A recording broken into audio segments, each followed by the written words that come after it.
Olá, tudo bem com você? Seja muito bem-vindo a mais um capítulo do Mundo Corporativo, que hoje fala sobre a profissionalização de uma empresa com gestão familiar, a partir da experiência de uma tradicional marca de picolés em São Paulo, a Sorvetes Rochinha. E para conversar conosco, temos Lupércio Moraes, que assumiu o cargo de diretor-geral da empresa há cerca de um ano, sendo um dos responsáveis pela transformação da empresa, trazendo a empresa para este novo cenário. Lupércio, desde já, muito obrigado pela sua gentileza de estar conosco aqui no Mundo Corporativo. Bom dia para você. Bom dia, Milton. Estou aqui à disposição para poder colaborar com o ouvinte que tem interesse na nossa marca e sobre o mercado de sorvete. O que você precisar, eu estou à disposição para responder. Vamos começar explicando, então, o que é esta marca Sorvetes Rochinha. Eu disse aqui que era uma empresa de gestão familiar e tradicional no litoral paulista. É uma marca que não está em todo o Brasil, por isso seria importante a gente situar o nosso ouvinte internauta sobre o que é a marca hoje. Ok. A marca Rochinha é uma marca realmente tradicional. Nós estamos há 25 anos no litoral norte paulista. Ela nasceu em São Sebastião, cidade do litoral norte, tradicional cidade do litoral norte. Com uma marca despretensiosa, com uma sorveteria no centro histórico da cidade. Mas era uma marca que sempre, uma sorveteria que produzia sorvetes de frutas natural, que agradava muito ao turista já na época. Com a abertura da Rio Santos para o litoral norte, essas praias se sofisticaram como praias de veraneio de luxo. E o nosso sócio teve a perspicácia de perceber isso e montou pontos de distribuição em praticamente todas essas praias da Costa Sul, que nós chamamos, e trazendo também para o litoral sul, Guarujá, Santos, etc. E a presença da marca Rochinha foi se tornando realmente uma presença de um produto natural, de relacionamento com o consumidor, um produto local, onde o consumidor paulistano via com muita simpatia isso. Isso veio ocorrendo ao longo dos anos e consolidando a marca no coração, na verdade, do paulista, né? E em seguida a empresa veio se profissionalizando, a indústria foi crescendo e subimos o Planalto já há cerca de 8 anos, tomando os pontos de vendas especiais aqui de São Paulo enfim, construindo a marca também no dia a dia do paulista fora do verão.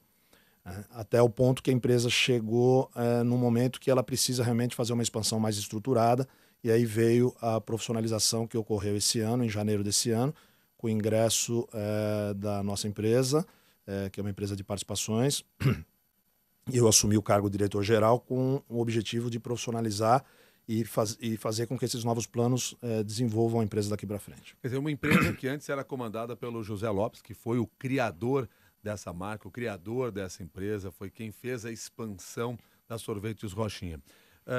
José Lopes, que esteve à frente do comando durante todo esse tempo, foi ele quem buscou fazer esta transformação ou o mercado é que o levou a fazer essa transformação?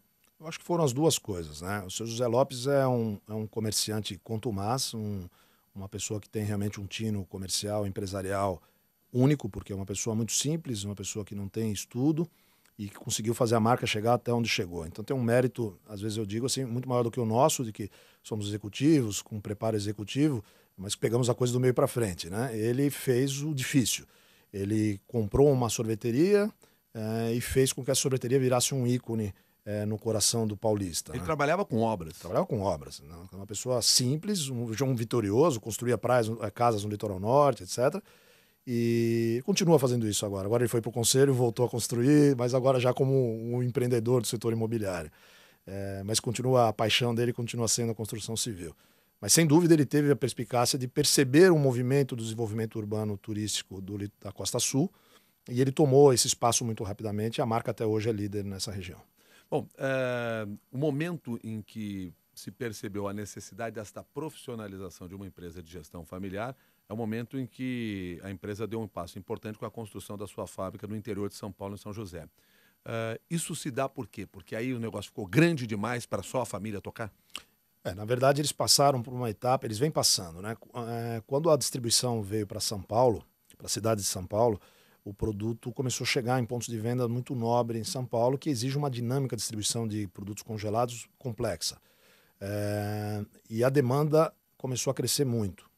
Então o seu José entendia que ele tinha que ter uma fábrica maior e num polo logístico de maior facilidade. São Sebastião, o acesso não é tão fácil, ou via Rio Santos, ou via Tamoios. Então ele escolheu São José dos Campos porque tem um acesso tão fácil para o litoral e fácil para a capital e para o interior também. E ali já tomou-se a decisão, no passado, há 3 anos atrás, de construir uma fábrica com capacidade de um crescimento futuro bastante grande. E hoje nós temos uma fábrica que tem 2 anos, que é uma das mais modernas fábricas de sorvete que tem no Brasil. Instalações muito modernas, câmeras frias, com possibilidade de crescimento aí de 10 vezes o nosso tamanho atual. Qual é a capacidade hoje da fábrica? Hoje a fábrica tem capacidade para 5 milhões de litros de sorvete ano. E vocês produzem? 500 mil. 500 mil, quer dizer, tem um Tem espaço chão pela para frente. crescer enorme. Sem dúvida nenhuma. Agora, para esse crescimento ocorrer, havia necessidade de mudanças na gestão da empresa. É aí que entra a Hurtado e Moraes Capital Management, da qual você faz parte. E eu queria entender como é que funcionou este trabalho, esta transformação. Que tipo de mudanças foram necessárias e convencimentos para que houvesse esse passo? Na verdade, assim, eu vejo isso como um caso... O Rochinha é um caso raro, porque é uma empresa de sucesso, uma marca de sucesso que é difícil mensurar até o valor da marca. Né? Você consegue avaliar uma empresa pelo seu volume de negócios e resultado, mas avaliar uma marca é uma coisa complexa. E ela realmente tem um valor muito grande. Eles sabem disso. Né? Dentro de toda a simplicidade do meu sócio, ele tem total noção do valor da marca dele. Ele era muito assediado por bancos de investimento, fundos de investimento. Durante os últimos 5 anos ele foi muito assediado. E, obviamente, assustava um pouco a forma de aproximação desses grupos. A família sabia que precisava profissionalizar, principalmente depois da construção da nova indústria, que a demanda não vem sozinha, você precisa agora gerar demanda, você precisa ir buscar novos mercados, novos segmentos. E eles precisavam realmente de um apoio profissional. Mas os sócios que se aproximavam, talvez vinham com uma cultura muito agressiva e que isso acabava espantando o nosso sócio de fazer uma negociação. Quando nos chegou essa informação, que eles estavam interessados em profissionalizar, nós nos aproximamos deles de uma maneira talvez um pouco mais humilde. Né? Embora eles nos vissem num primeiro momento com um pouco de ressalva, porque viemos de multinacional, obviamente também assusta um pouco, mas eu acho que nós tivemos a humildade de nos aproximar da família, do coração da família, e mostrar que, se fizéssemos negócio juntos, nós íamos preservar a alma da empresa, né? Preservar a qualidade do produto, a imagem de marca e chegarmos juntos e traçarmos um objetivo futuro para chegarmos juntos e todos ganharmos. Essa negociação durou mais ou menos uns 4 meses. Não foi fácil. Né? Ela passou, as últimas reuniões foram durante o Natal do ano passado, o Réveillon do ano passado, reuniões de madrugada, reuniões na nossa casa de praia, na casa deles, reunia a família toda. Foi um negócio diferente, mas era a única forma que nós tínhamos de gerar confiança no nosso sócio. Quando nós estamos falando da família toda, era o casal e mais 6 filhos. Isso, esposa dos filhos, neto. Nós tivemos algumas reuniões Era uma de assembleia. colegiada de assembleia, exatamente. Era uma assembleia para se discutir. Exato. O que ficou combinado para que o processo pudesse andar e que a Hurtado e Moraes entrasse nesta ação? Nós tivemos, na verdade, a negociação ela não foi muito, vamos dizer assim, tradicional. Né? Para tranquilizar a família, depois de todos os acordos comerciais fechados, obviamente, de valores, forma, de gestão, etc., que foi duro chegar, a condição que nós colocamos é que nós concordávamos que eles continuassem sendo majoritários, mas que tinha que se ter a formação no conselho, onde o nosso sócio fundador seria o presidente do conselho. Mas eles não estariam mais no dia a dia executivo da empresa, porque nós precisamos de liberdade e agilidade para tomar as atitudes que precisariam ser tomadas rapidamente. Quando nós chegamos nesse termo da negociação, o próximo passo foi assinamos uma carta compromisso e eu fiquei na companhia como diretor-geral junto com ele durante 90 dias e junto com todos os familiares, para eles entenderem o que era a profissionalização, para ver se eles conseguiriam digerir isso no conselho. E esse pré-teste, que no final era uma polêmica, os advogados não orientavam muito, não indicavam, foi o que deu certo. Eles perceberam que a gente não mordia, que profissionalização era um bem e a transparência ia ser muito positivo para eles. E depois desses 90 dias foi incrível, porque assim, os filhos levantaram cada um com as suas caixinhas, vieram me abraçar, desejar boa sorte, saíram espontaneamente. Eu achei que ia ser difícil, por óbvio, né? As pessoas me perguntam o tempo todo, mas como vocês conseguiram? Não foi, na verdade não foi que nós conseguimos, acho que nós somos sinceros com eles, de verdade, e quando precisou ser duro também fomos, mas eles perceberam que esse era o caminho. E eles acabaram tendo a maturidade de tomar essa atitude. E hoje a relação é fantástica. A gente tem relação de amizade com os filhos, positiva, enfim, é extremamente saudável. O ano passou, nós vamos fazer o primeiro ano agora, 20 de janeiro. As mudanças já começaram a ocorrer fortemente e eles claramente percebem o valor da negociação que eles fizeram. A família sai do comando da empresa e vai para um conselho? Exatamente. Um conselho onde eu e o meu sócio também participamos. Então, de 6 membros do conselho, nós temos 2 cadeiras e eles têm 4. E o conselho se reúne regularmente todo mês, onde analisamos balanços, posicionamento estratégico, tomamos decisões estratégicas futuras. Isso era uma rotina que eles não tinham. Então, está agradando muito a eles porque eles começam a ter uma visão transparente da companhia e saindo do dia a dia, que era uma coisa que afogava muito eles, permite a eles colaborar de uma maneira muito saudável conosco. A Fernanda Dias, nosso ouvinte internauta, mandou pelo e-mail a seguinte pergunta. Ela quer saber por que o fundador não fica à frente da empresa. Isso sempre acontece em um processo de profissionalização de uma empresa de gestão familiar? Acho que tem casos e casos, né? No nosso caso, o seu José estava um pouco cansado, né? E ele tinha, no momento da profissionalização, os filhos todos já eram adultos e, na verdade, a fase que eles estavam vivendo de pressão do mercado, de necessidade de se estruturar, já estava começando a gerar até alguns conflitos que eles não tinham internamente familiar. E eles não queriam esses conflitos familiares. Eles queriam também voltar a ter paz na família, porque quando o negócio fica muito intenso, muitas vezes gera processos complicados dentro da família. E a empresa, o executivo da empresa basicamente era a família. Todos os cargos de decisão estavam na mão da família. Então, essa ruptura no Rochinha foi recomendada, primeiro porque é uma marca que precisava passar por um processo rápido de profissionalização. Certamente o seu José, se ele estivesse na área executiva, ele teria dificuldade de digerir isso facilmente. Ele ficou sozinho 25 anos tomando decisão. Então, uma das condições foi que nós pudéssemos ter poder de decisão até uma determinada alçada.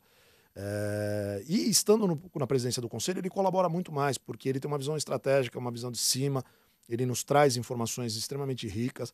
Então, essa decisão, nesse caso, foi acertada. Então, neste caso, não neste caso específico, mas falando especificamente sobre profissionalização de empresas familiares, não existe um modelo ideal. Há um modelo para cada cenário? Eu diria que sim. O que a gente mais ouve, assim, quando o fundador fica no comando executivo, ele tem um desejo de profissionalizar normalmente, e aí eu não estou falando de Rochinha, mas eu passei por algumas experiências dessas na minha carreira. Ele tem o desejo de profissionalizar, porque ele está cansado dos conflitos, né? E ele quer avançar no mercado. Só que quando ele contrata esses executivos, ele tem muita dificuldade de dar alçada para os executivos e de acreditar nos planos desenhados para os executivos. Então, eu creio que se o fundador continua na cadeira executiva, a tendência é que metade dos planos não sejam colocados em prática. Ou mais, ou pior, que ele se frustre com a profissionalização e acabe voltando atrás, como muitos casos que nós conhecemos. Acaba, tá vendo? Eu profissionalizei, mas não adianta, e acaba se arrependendo e voltando. Então, profissionalizar, eu vejo como um processo de ruptura. Se não romper, e você tem que usar o melhor do fundador, o melhor dele. E o melhor dele, normalmente, é tirar ele um pouco do foco do conflito para ele te doar a experiência. E o conselho é o melhor lugar para isso. Minha opinião. Você citou agora que você já passou por experiências parecidas. Conta um pouco para nós. Essa experiência aconteceu lá no France Café. Isso. Em 1999, eu era consultor de estratégia do France Café. Eu tinha uma empresa que auxiliava estrategicamente empresas de franquia. Nós éramos especializados no setor de franquia. Começamos junto com a lei de franchise aqui no Brasil, em 95, e ajudamos uma série de empresas a se organizar, fazer planejamento estratégico, etc. E o France Café era um dos nossos clientes. E o France Café também é uma empresa que, de uma hora para outra, cresceu muito rápido, com uma gestão familiar, de pessoas que eram excelentes comerciantes, tinham muito bom gosto, sabiam fazer, mas não eram gestores experientes, experimentados. Eles me convidaram para uma situação muito semelhante. Eu acabei assumindo como diretor-geral, me tornei sócio. Até 2004 nós ganhamos alguns prêmios de gestão, etc. A empresa se reestruturou, cresceu, com um processo de profissionalização radical. E essa experiência foi muito parecida com a do Rochinha. Os sócios fundadores foram para o conselho e eles colaboraram muito na época com o conselho. Em 2004, os filhos começaram a ingressar, eu tomei a posição de sair da companhia e deixei um legado de profissionalização que a companhia segue até hoje com uma estrutura semelhante às informações que a gente acaba tendo no mercado, que continua com organograma semelhante, quer dizer, a semente ficou. E os filhos agora ingressaram na empresa.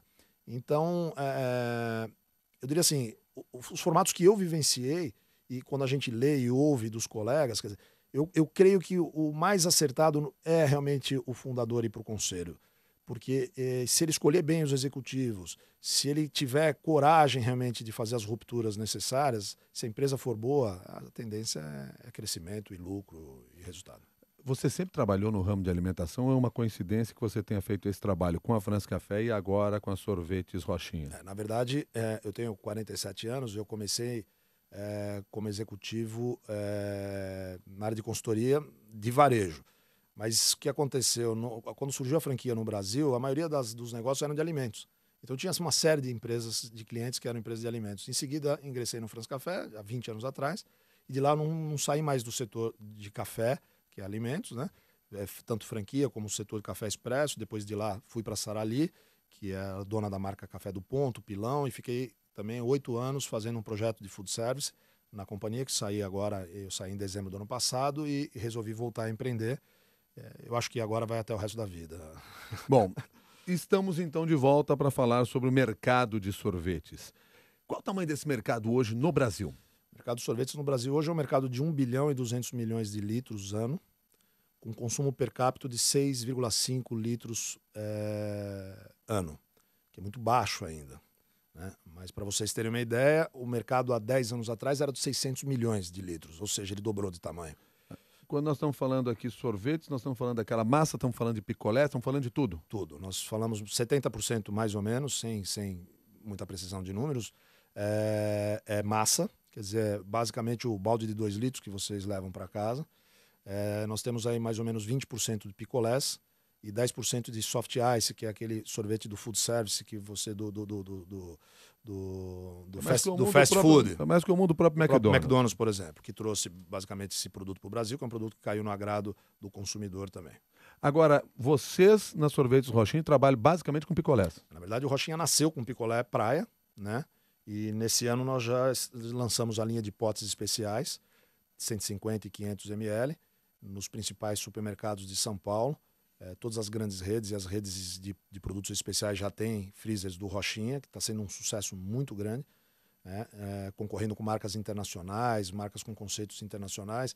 Quer dizer, hoje, o interessante do Rochinha é que nós somos a única marca com posicionamento claramente de produto brasileiro, né? Todos os sorvetes, tanto de massa como picolé, se posicionam claramente, cada um escolheu uma nação para ter referência, ou são importados, né? Americanos, italianos, mexicanos. Hoje nós somos a única marca com posicionamento claramente de brasileiro. Isso que você está dizendo está muito de acordo com a pergunta que o Sérgio Magalhães nos encaminhou também pelo e-mail, porque ele quer saber como uma marca como a de vocês consegue concorrer com tantas multinacionais nesse mercado brasileiro. Na verdade, as multinacionais são duas, né? Juntas elas têm quase 70% do mercado. Depois você tem 30% do mercado, ficam na mão, especula-se de 10 mil empresas. Mas, obviamente... Você falou 10 mil empresas, são pequenas empresas. Pequenas empresas regionais, né? Mas quando a gente vê o mercado de São Paulo, por exemplo, claramente você tem no máximo 10 empresas com destaque, né? Você tem as mais populares, que hoje estão crescendo muito, produtos de boa qualidade, com preços acessíveis, que vêm um pouco na concorrência direta com essas multinacionais, né? Tem duas empresas, uma paulista, no interior de São Paulo, que vem fazendo um trabalho fantástico. Um produto popular de muito boa qualidade, vem crescendo fortemente. Depois você tem as marcas especiais, que nos últimos 5 anos vem acontecendo de uma maneira absurda e muito favorável ao Rochinha. Então surgiram sorvetes com posicionamento italiano, tanto com sorveteria como picolé, sorvetes com posicionamento mexicanos, americanos. E o Rochinha, nesse momento, talvez até no momento o consumidor está muito voltado à saúde, né? Que é outra coincidência, que o nosso produto sempre foi natural, mas não se pensou nisso no passado, e hoje nós estamos de novo na hora certa, no lugar certo. O consumidor que cada vez mais faz atividade física, ele quer produto natural. Então o Rochinha acabou se tornando um produto premium, porque o consumidor nos alçou a essa categoria. Então, hoje nós estamos realmente entre as marcas queridas, as principais marcas na memória do consumidor de São Paulo, tá certo? Porque somos um produto de alta qualidade, reconhecido de alta qualidade e natural. Então me ajuda a entender um pouco esse processo da marca, porque você acabou de citar que o Rochinha é um produto premium, mas a ideia que passa pela própria marca, pelo próprio nome, é de um produto popular. Como é que vocês trabalham dentro dessas duas visões? É interessante isso, porque ele nasceu como um produto popular de altíssima qualidade, sempre. Né? Porque fazer um produto de fruta pura é muito caro. Né? Você não encontra no mercado facilmente. Né? Nós processamos a fruta in natura, usamos leite de altíssima qualidade, os produtos são feitos com mais alto grau de qualidade e com produtos, por exemplo, agora com a seca que nós estamos tendo aqui em São Paulo, o limão triplicou de preço, o maracujá triplicou de preço e nós continuamos usando o maracujá, não usamos essência, nem aroma, nem nada disso. Então, o posicionamento continua o mesmo. Obviamente, o que aconteceu? Com esse advento da sofisticação dos nossos pontos de venda no Litoral Norte, principalmente, e desse movimento de saúde e esporte que vem ocorrendo extremamente forte nos últimos anos, o Rochinha foi alçado ao produto, o produto querido da classe A. Então, nós fomos impulsionados a isso. O que nós fizemos? Isso de maneira, eu acredito que bastante inteligente, que já iniciou na gestão passada. Começamos a tomar os pontos de venda de alta classe, tá certo? Nos melhores clubes, nas melhores escolas, nas melhores bancas de jornal, nas melhores padarias. E agora, na nova gestão, o que estamos fazendo? Sofisticando as embalagens, trazendo lançamentos mais sofisticados, produtos à base de gengibre e limão siciliano, produtos funcionais, que as pessoas que fazem atividade física, que cuidam da beleza, que cuidam do corpo, têm interesse. Então, nós estamos pegando toda essa herança que o nosso sócio nos deixou brilhante e estamos, obviamente, transformando isso em estratégias de marketing. E o produto ele veio do povo, mas se tornou um produto querido pelas classes altas hoje. A Bárbara Pacheco pergunta se haverá um reposicionamento da marca neste novo momento. Na verdade, não é um reposicionamento, porque quando nós chegamos, o produto já estava, os pontos de venda já são, do Rochinha hoje, já são altamente sofisticados. Basicamente voltado em classe AB. Você só acha Rochinha na cidade de São Paulo, nos bairros nobres de São Paulo. Isso aconteceu naturalmente, é onde tem um consumidor Rochinha, porque é o cara que vai para a praia, que volta e quer consumir Rochinha. Isso aconteceu sozinho. O que nós estamos fazendo é ajustar isso. Então, já que eu estou no ponto de venda nobre, meu produto é realmente um produto nobre, eu vou cuidar de todos os outros P's de marketing para deixá-los ajustados a esse consumidor que exige qualidade, que exige sofisticação. Só isso, quer dizer, na verdade não é um reposicionamento intencional, é um ajuste de um reposicionamento natural que o próprio consumidor nos levou a isso. Neste ano de 2015, como é que vocês pretendem expandir esta marca? Então, o primeiro passo, 2014, né, o verão 14 e 15 que nós vamos ter agora, nós nos preparamos esse ano inteiro para os ajustes dentro da nossa cadeia de distribuição.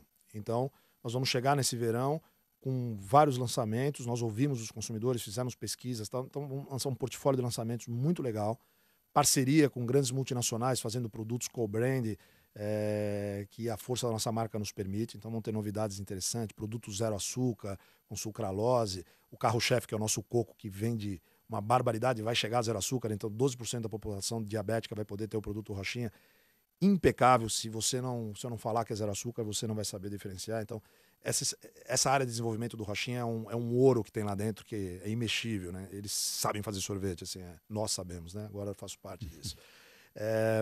Então, nós ajustamos todas as coisas que nós entendemos que o marketing poderia ajustar, né? Embalagem, lançamentos, qualificação do ponto de venda, merchandising, isso tudo vai chegar no verão, o consumidor vai perceber o Rochinha renovado de uma maneira positiva, não mudado, renovado. Né? Todo mundo trabalhando de uniforme, as lojas bonitas, bem cuidadas, quer dizer, zelada. Para 2015 começa a expansão. Né? Em 2015 nós começamos a expansão para o interior de São Paulo. A ideia é dobrar o parque nosso posicionamento no interior de São Paulo e dobrar nosso posicionamento na capital.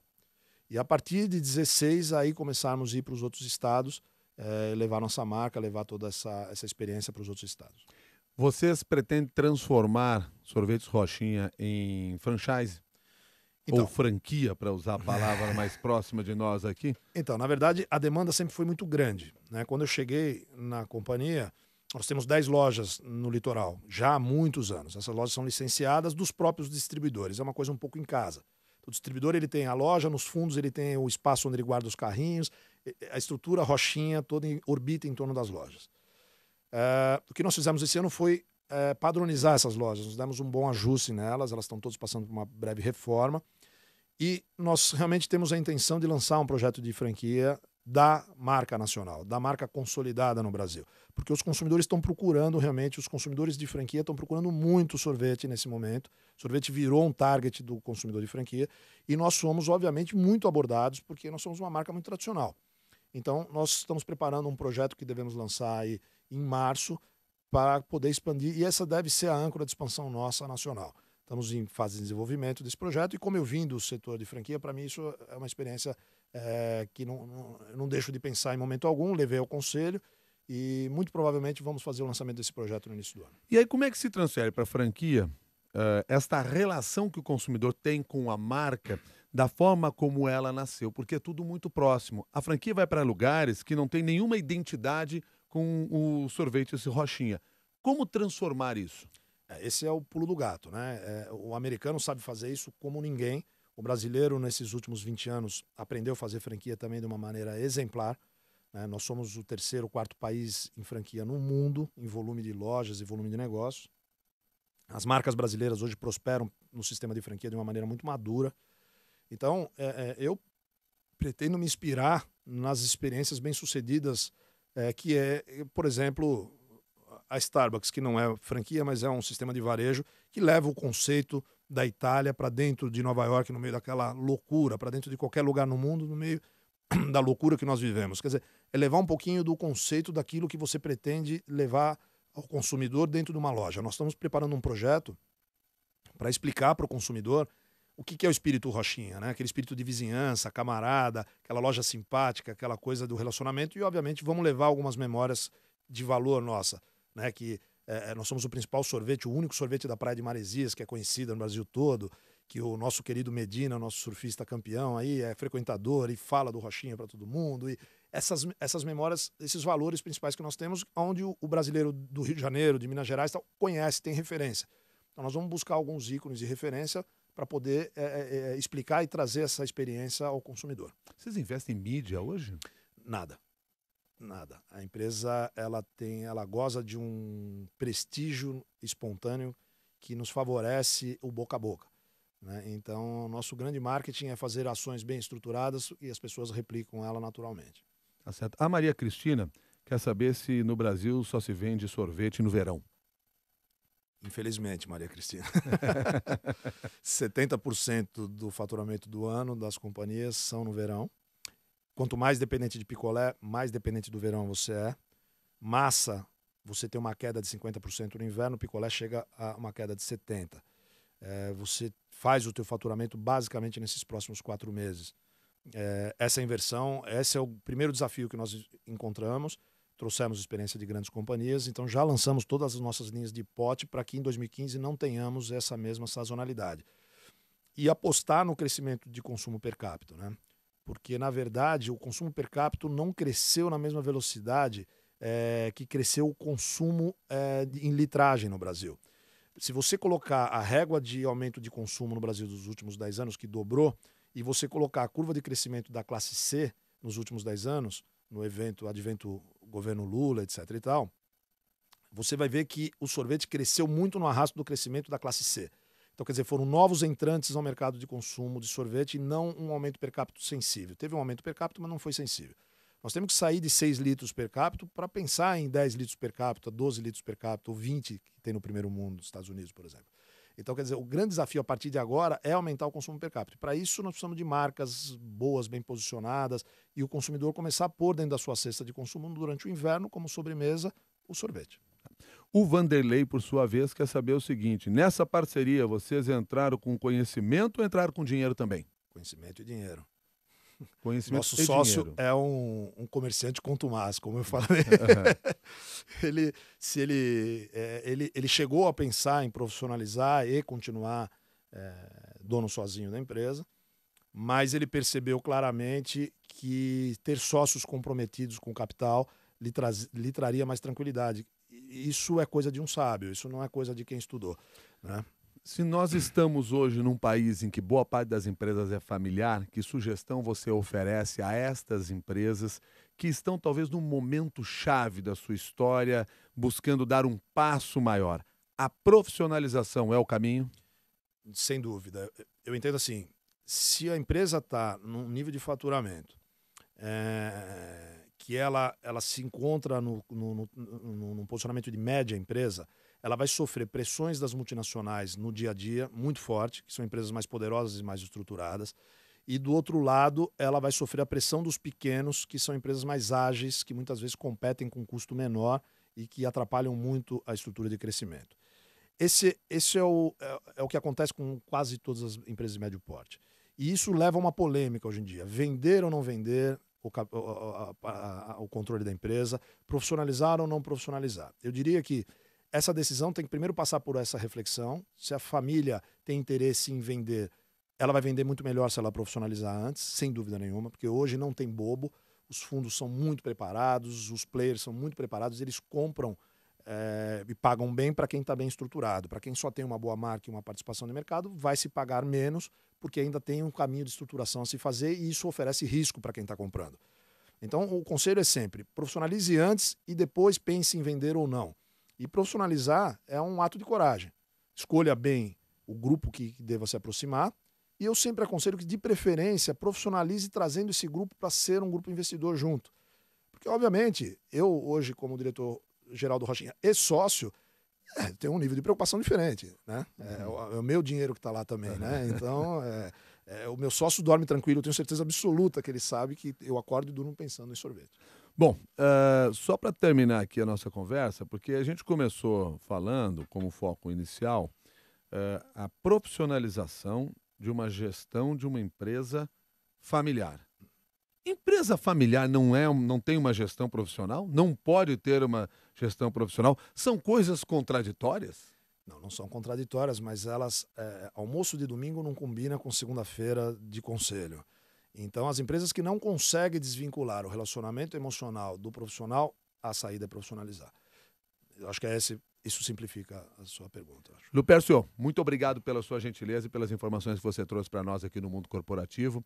Até uma nova oportunidade. Muito obrigado, estou sempre à disposição de vocês. Lupercio Moraes, diretor-geral da Sorvetes Rochinha, conversou conosco hoje aqui no Mundo Corporativo. Obrigado também a você que acompanhou ao vivo o programa pela internet e participou com as suas perguntas. Até uma nova oportunidade.